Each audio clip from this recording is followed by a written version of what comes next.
Let's be honest, we are all a mess, and that is the common ground that we must come together and pick each other up.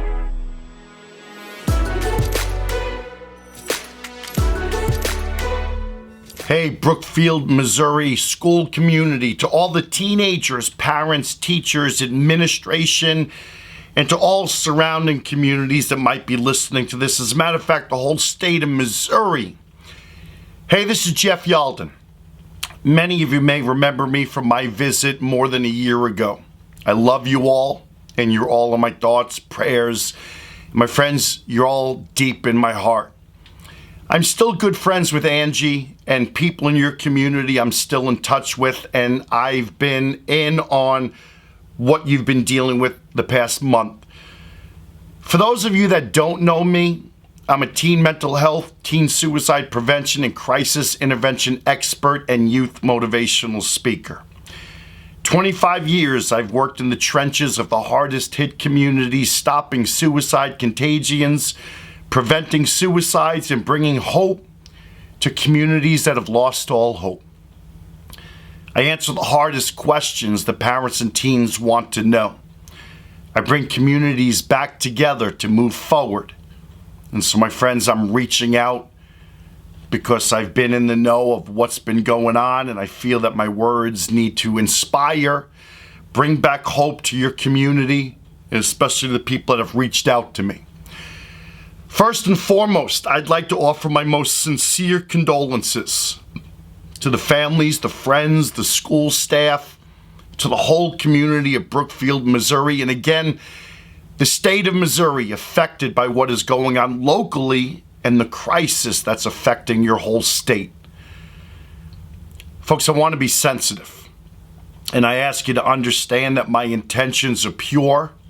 It's never easy to reach out like this, being from the outside, but at this point, you need an outsider that knows and understands teens and how teens are living and their emotions, their stress, the anxieties that feel. You need an outsider. And my friends, nobody has my experience. And I know right now, with graduation just a week away and seniors are getting ready to move on to a new chapter, finals, and the whole pressures of adulting and the expectations, I get it, I understand. So to all of you, please let me start off with, I'm sorry. I'm truly sorry. And my thoughts and prayers, my heart is with you all. Folks, I can't adequately describe the pain in my heart that I feel when I hear the death of a young person or somebody wanting to take their life. And I know you're struggling right now. But I can tell you this. I don't know if you're done. From what I know, and forgive me if my facts aren't right, I've done my research, I believe they are. You've had 2 losses in about a month span, and you had 1 attempted suicide. Folks, I don't know if you're done, but I'll tell you, you need to do something. You need to do something immediately. And I say that because you have a 13-day window. And when one happens, there's a 13-day window. When something else happens, that 13-day window starts all over again. But please know, it's going to be okay. It's going to be okay, but you all need to do the work and do what I'm about to talk about. There's so much involved here, and there are too many people probably wanting to get involved, and this potentially could have an adverse effect on your community's success in such little time. Little time, I'm saying. Our kids getting ready to go on summer break. And I'll tell you, the one of the greatest fears that teachers have is when our kids are left unattended, not in the school, in the classroom, where they should be, where they're safe and they have inspiration. This is a very, very, very pivot. I'm a professional speaker. This is a very challenging time right now in the crisis you're going through. Folks, I get it. I understand their pain. I understand where people are coming from. And I appreciate everybody wanting to reach out and help. I know your intentions are pure. But you got to know today's youth, they don't care about research and statistics and suits and ties. They don't want crisis intervention counselors sitting in libraries saying, we're here for you. That's the last thing that they want. They want 2 questions answered. 2 questions that these 2 questions need to be answered by first and foremost their parents and trusted adults every single day. The most trusted adult in any teen's life is that same-sex parent. I'm going to tell you why teens aren't reaching out to their parents. They describe their parents as tired and angry. So why would they want to reach out to you? And then they're afraid to ask for help or talk because they think that you don't get it and that you're not validating their feelings and emotions. They think that you're going to fix their problems or at least try. They don't want to be fixed. They want to be validated that what they are thinking and feeling is normal. This growing up and understanding is on their terms, and today's teens are growing up differently than we did as parents. My friends, watch my TEDx video and you'll understand. It's 90% mental illness. And I'll say for a teenager, mental illness does not have to be the diagnosis of major depression, bipolar disorder, PTSD, or dysthymia. I'm going to say this. Teenagers lack coping skills, problem-solving skills, interacting, communicating, and social interaction. The expectations, the pressures, a feeling of I'm alone and I'm a burden. Then it's a habituation to physiological pain and fearsome experiences, to repeated exposure to painful and provocative events that gives that desire for suicide.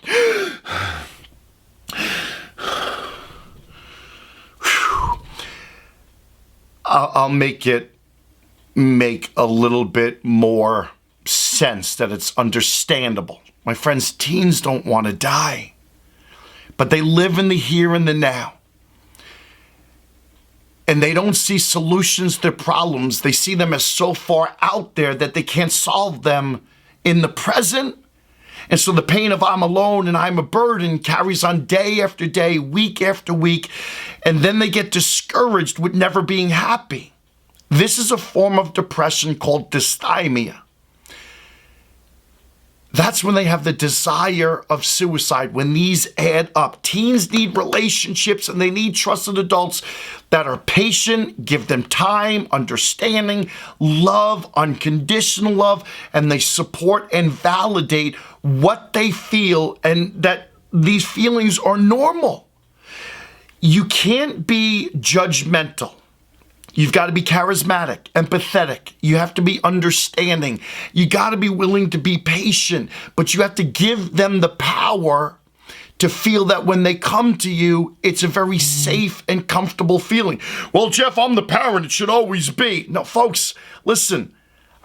We have to give them, parents, the coping skills, the problem-solving skills, the self-esteem. We need to teach them the balance and the boundaries with smartphones and the social media and the YouTube and the internet, because I'm telling you, it's destroying lives. Without boundaries, without proper use, I'm telling you, it's affecting them mentally. It's affecting them physically and spiritually with their relationships. I could talk all day about this, but I want you to concern yourself with the dopamine effect, social media depression, and the effect that this is having on teen mental health today. Again, not to promote my TEDx video, but watch it and you'll understand. This is a very serious situation, and teens don't have the maturity today, scientifically proven. Their frontal lobe isn't fully matured to handle the emotions that come with what the smartphones and social media platforms, Snap, Face, Insta, group texting, YouTube, Facebook, blah, blah, blah, and all these other platforms Listen, I'm not saying smartphones are bad, nor am I saying social media and the internet is bad, but what I need to say is not using this responsibly and for the reasons we should be using what technology has given us simply harms mental health and has taken us away from social interaction, which gives us the self-esteem, the problem-solving skills, the coping skills, the communicating skills, and these are life skills so important to the growth of our children. And without these skills, our teens are left living in fear. They're isolating themselves. This all affects their self-esteem, their ability to cope and problem solve. They feel that they're alone, they're a burden. Then they have the desire and they want to make that decision. Folks, where does this come from? I think cell phones, social media, internet pressures, colleges, grades, friends, and so much play a significant role day to day, adding up to more and more pressure to handle. Again, allow me to repeat, I don't think, as a matter of fact, I know that teens don't want to die. But I do know that suicide ends up being where they think the solution is too far out there, that the individual doesn't see a solution to solve their problems in the here and the now, that they think they'll never be able to solve them and move on. My friends, our youth live in the here and the now. So is everything for them and us. I mean, think about it. You send a text, immediately you get a response. You go to an ATM and automatically you get cash. You make a phone call, mom picks up. We have Snapface and Insta where you immediately get likes and develop friends. Really, they're not really friends, they just liked it.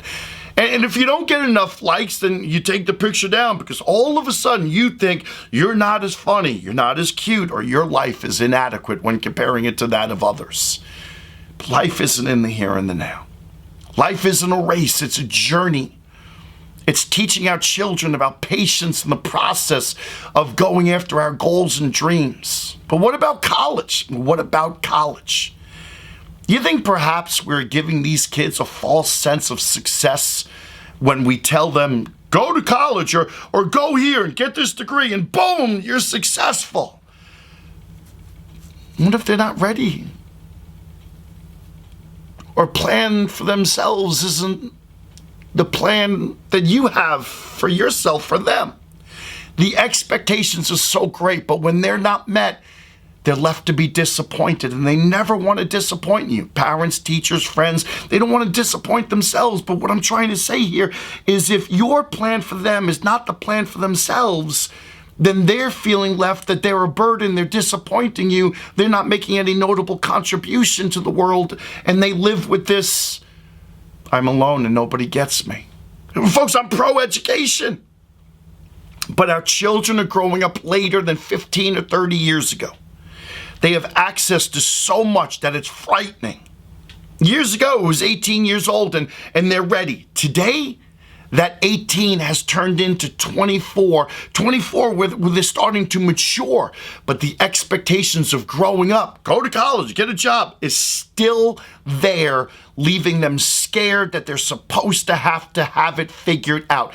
They don't, and we have to let them know that it's okay. While someone might have a little idea, and another teen doesn't have any idea, that doesn't make them less of a person, or it doesn't mean they're not going to be as successful or even successful. Folks, this is my work. I deal with this every single day. It's never easy to hear about a suicide or listening to young people and the pain they're having in their hearts with life and the circumstances, the situations, the challenges. They feel like a failure, the obstacles, and so much more. It's not easy, but I hear about it every day. Like you're expected to have it all figured out, really? Ask a trusted adult in your life, my friends, what their plan was at 17, 23 years old. I want to be very careful in the words I use and how I say what I want to say. Please understand again, my intentions are pure. My heart hurts for you all. And not one person isn't affected by what is going on in Brookfield, folks, Missouri. I was once there, though. I understand. After a suicide or two and one attempted like you're dealing with, you're left asking a young person with so much to live for, They make that forever decision to end their own life by suicide. Why? What is going on? How are we failing our kids? How? How does one get so hopeless or feel that suicide is the only option? Young people, let me tell you something. I'm going to give you my email, jeff@jeffyalden.com. I'm a trusted adult. I'm a parent. I'm a teacher. I'm a coach. I love you. If you want to talk, you send me an email to jeff@jeffyalden.com. Give me your phone number. I will call you. I will need to know your name and your grade. I will need to know that. But I'm here for you. I wanted to put out that. I wanted to put that out there. All right. My friends, our system is broken. It's flawed. Our youth are growing up in a broken system in America, and America has a responsibility. But I also think that we have a bigger responsibility than what we expect of America. I think it's a responsibility to ask better questions. Not why me or why this or why that. I think it's how. It's how can I be a better parent? It's asking better questions. Get to know who you are and be comfortable with who you are not. And I think the most important thing in your life right now, parents, teenagers, everyone, is self-esteem. Value yourself. And we need to value our children and support them where they are and where they are feeling. Folks, this is real to them. We need to encourage them. My friends, I'm going to put it out there. Make good choices. Attitude. Confidence. Breathe. Ask for help when you need it. Don't ever be afraid to ask for help. People love you. You matter. Slow down. Fast is slow. Slow is fast. Relax. It's going to be okay.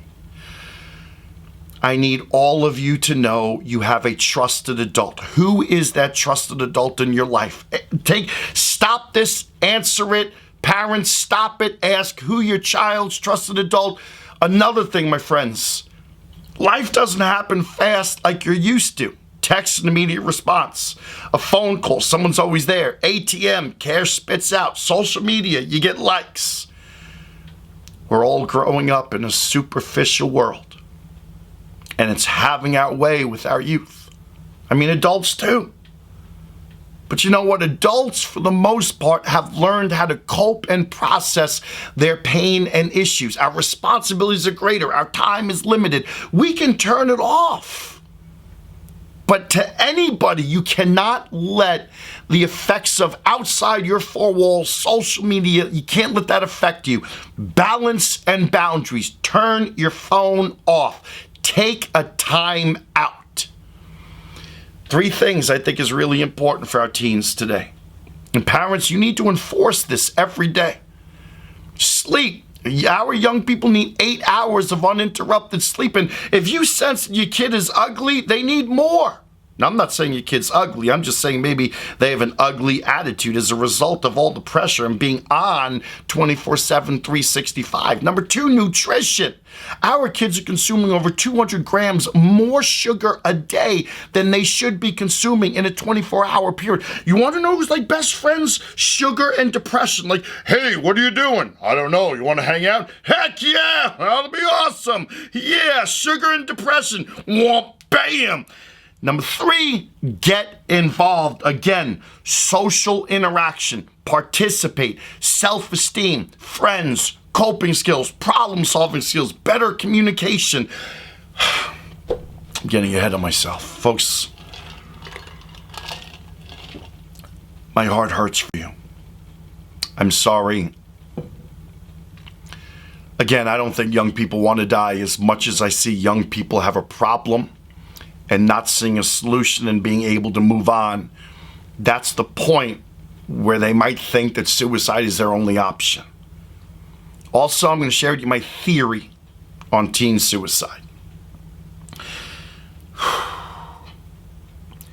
A person feels that they're a burden to others, which basically means that they don't make any notable contributions. Or they feel that they're a liability and they might be disappointing someone. It could be you, mom, dad. It could be aunts and uncles, family, friends, co-workers, themselves.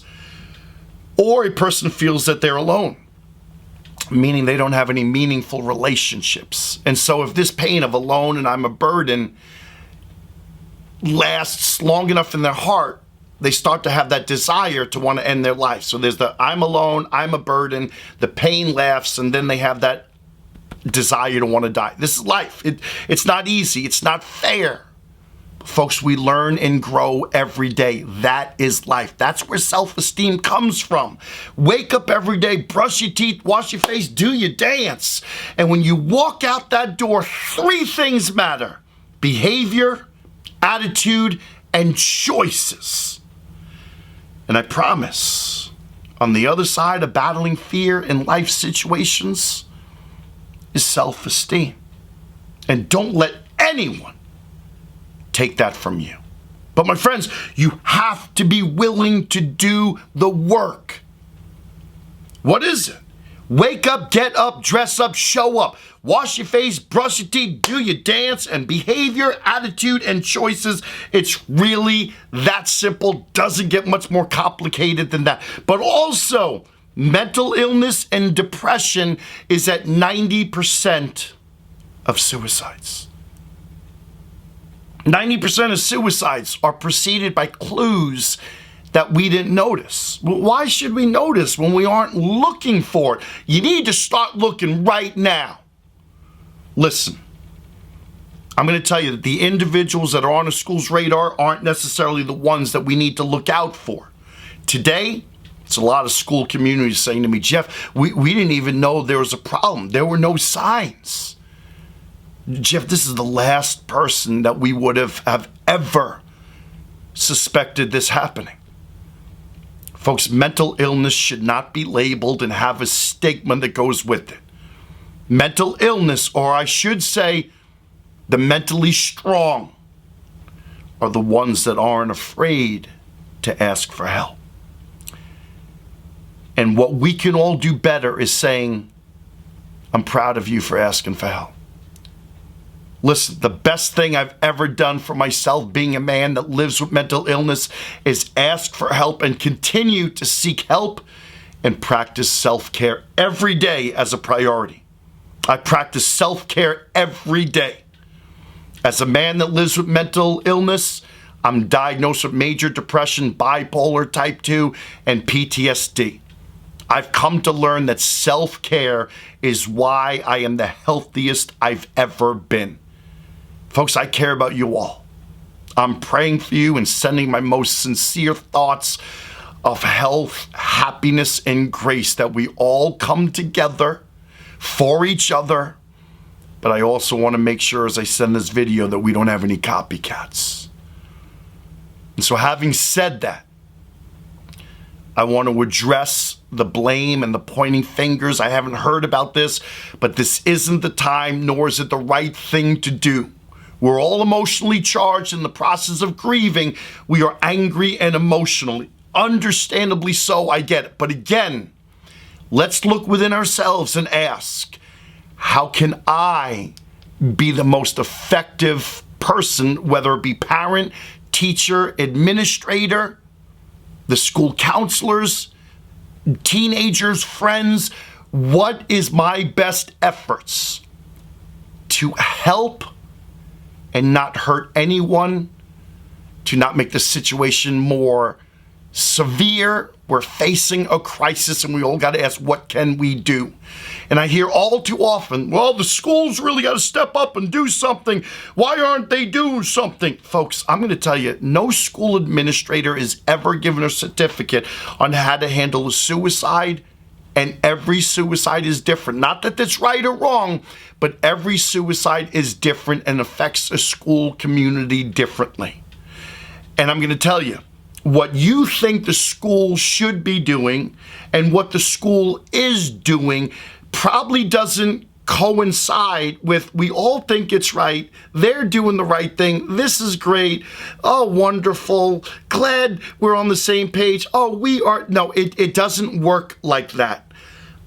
I tell administrators, you've got two responsibilities. And before I tell you that, I'm going to say this.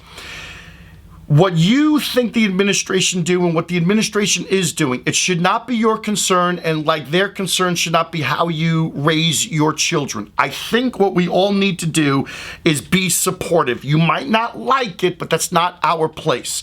A school administrator, the school has two responsibilities: protect the students, and number two, protect their staff and their teachers. And I'll tell you, when I said earlier that you have to do something, you have to do something.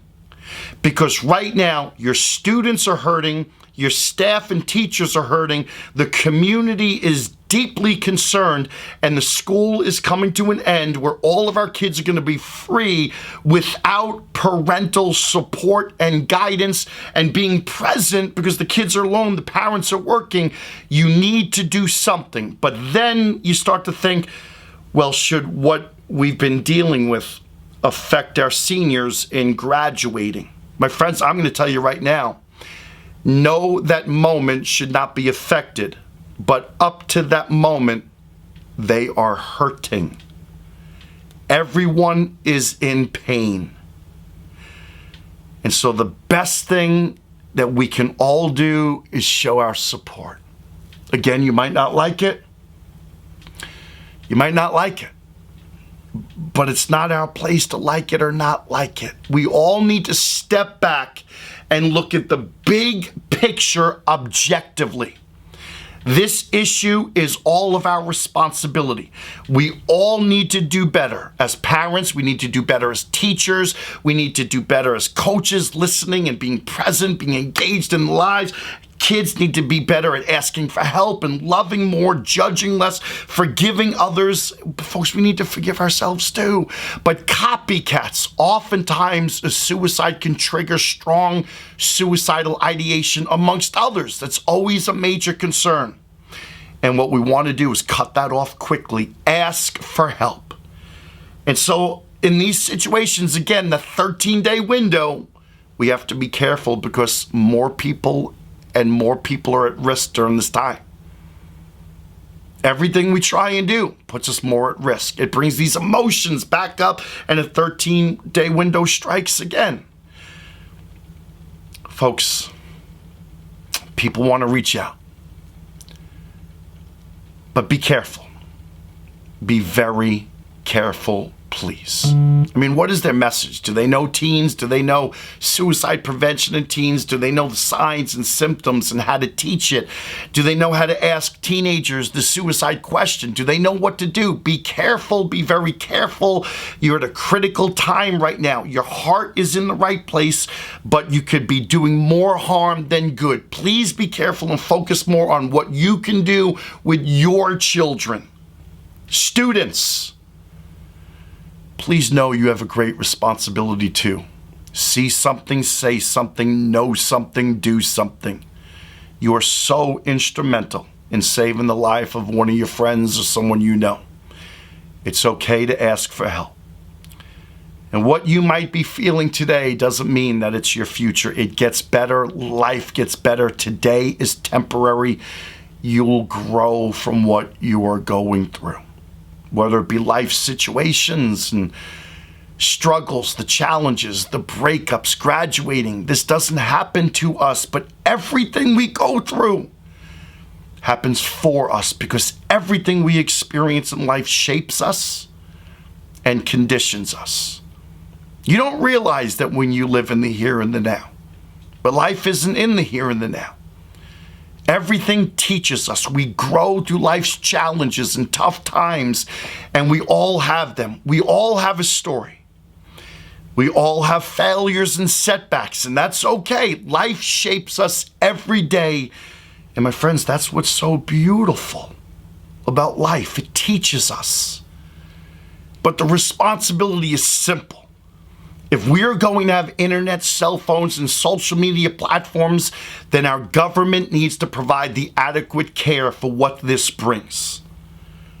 We are giving our young people rights and privileges that they're not emotionally capable of handling. And so the consequences that this brings, without even knowing it, leads to so many things. My friends, think about it. Mental health issues, depression, and in many cases, this depression can lead to self-harm. It could lead to cutting, and ultimately it could lead to thoughts of suicide and even acting it out and succeeding. I think this is a parent's issue. And parenting today is a greater responsibility than it ever has been. But it's also society's issue and how we deal with this and how we move forward. I think it's also a personal responsibility to be your best advocate. Parents also need to be the best advocate for their children and their well-being, and teach our children to advocate for themselves too. Friends, it's okay to ask for help. Self-care is not selfish. Self-care is not something that you should say, well, I don't have time. You make the time. You don't have to have answers to what you're going to do in life right now, young people. You don't need to compare yourself to that of your friends. You don't need to think about your significance in the world or what your legacy is going to be now. I'll tell you what's really important. Your self-esteem. And I think your self-esteem comes by you getting involved, and that teaches and helps teach the coping skills and the problem-solving skills. But value yourself more than any person, place, or thing. I also think education as a whole needs to change. We need to focus more on social and emotional learning. I'm pro-education. I see flaws in the system. Things need to change, but change also needs to happen first in the home. And I'm going to tell you, nothing changes if nothing changes. And that's on us personally first. We're graduating young people without them being prepared to jump into the world of uncertainty, struggles, and the unknown. Yet our expectations continue to bring great disappointment. And then our kids think that they're a burden or that they're alone in this world because they haven't figured it out yet. Figured out what? It's everyday lessons in the tough times that teach us the most incredible lessons. That's why we value the wisdom and experience of people that have gone through it. And so I urge you and challenge you, grind through it, my friends. It will be okay. Yeah, pretty simple, but we need to give our youth the tools to be successful in life. In the meantime, yes, we do need adequate mental health care and counseling, and more importantly, we need more people talking about it. And so I challenge you to get comfortable being uncomfortable talking about mental health, because the more we talk about it, the greater difference that we can make in our communities. We also need more involved parents. We need young people to open up and talk. We need young people to not be afraid to ask for help. It's not a weakness. And I'm going to say this. I'm dealing it with a situation where I'm going to that community this week where the child wanted help, but the parents didn't believe in mental health care and they didn't do what they should have done. Just because you might not be dealing with mental health does not mean your child is not dealing with it. So we need to open up and talk. And as parents, we need to do what's right. How can people help if our young people aren't asking for help? That's a big question. We don't know. And if we don't know, we can't help you, my friends. Folks, I'm in counseling myself. Yet I counsel thousands of people every month. But I'll tell you, the difference has come in that I know who I am and why I'm in counseling and why I take medication. You see, I'll tell you, I look in the mirror now. I like what I see. It hasn't always been that way, though. You feel what I'm saying? Yeah. Let me tell you something. I need you to look in the mirror every day. And if you don't like that reflection looking back, don't blame it on the mirror. Take responsibility. Ask better questions. Spend more time in the mirror being comfortable, being uncomfortable. And I promise you're going to start figuring it out. I want you to be more concerned with who you are as a person rather than how you look. Life will change, but take care of this, not this. Listen, adults. Our youth asked 2 questions I talked about earlier, and whether you are a teacher, a parent, a coach, anyone, we need to answer these 2 questions every single day, and they're basically very simple. Can I trust you? And do you care about me? Can I trust you and do you care about me? These 2 questions are at the cornerstone of every trusted relationship. And we all need to do a better job. Education, our government, parents, coaches, teachers, teenagers, we all could do better. I want to talk to you teachers, coaches, parents, but most importantly, you personally. Take responsibility. Be your own best advocate for yourself and for others. I can't emphasize it enough. It's okay to ask for help. It's not a weakness. I think the strong are the ones that do. And so as I close, I'd like to offer a couple suggestions as you all move forward. I'd like all of you to invite yourselves and each other to open your heart today and forever, and to know you have trusted adults always wanting to be there to help you answer life's toughest questions. We can't do this alone. Don't ever be afraid to ask for help, and remember, you matter. Don't ever think that you are alone or that you are a burden. Don't ever feel that you are a burden to your family, to your school community, to your friends, or to society. And teachers and staff, a quick message to you. Thank you. I know you're hurting too. But remember, you make a difference every day. I love you. I appreciate you. So many questions. And in many cases, there's so few answers. Folks, we are all responsible. We need to move forward together and for our young people. I know this is a very sad time, yet it's a good time for our graduates. It's a time that we reflect. It's a time that is affecting us as we're growing up and lives are changing. But this challenging time that we're going through, it's shaping us. Folks, you're not a victim. I need all of you to realize you are a victor.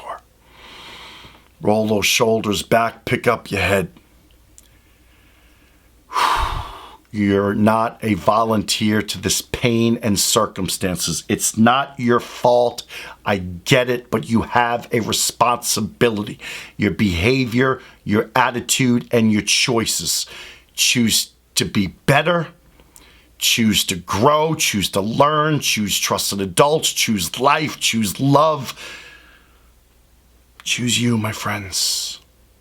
This situation right now will either expose wounds or build muscles. It's your choice in how you respond. Everybody, allow yourself to grieve on your terms. I'm sorry. I wish I could say more. I wish I can be there for you. Suicide and mental health is becoming an economic issue, and we need you. We need you all to speak up. I love you, my friends. I'm sorry for your losses. I pray to all of you deeply, so deeply affected by... Stay beautiful, my friends. I'm thinking of you all. I'm thinking of you all.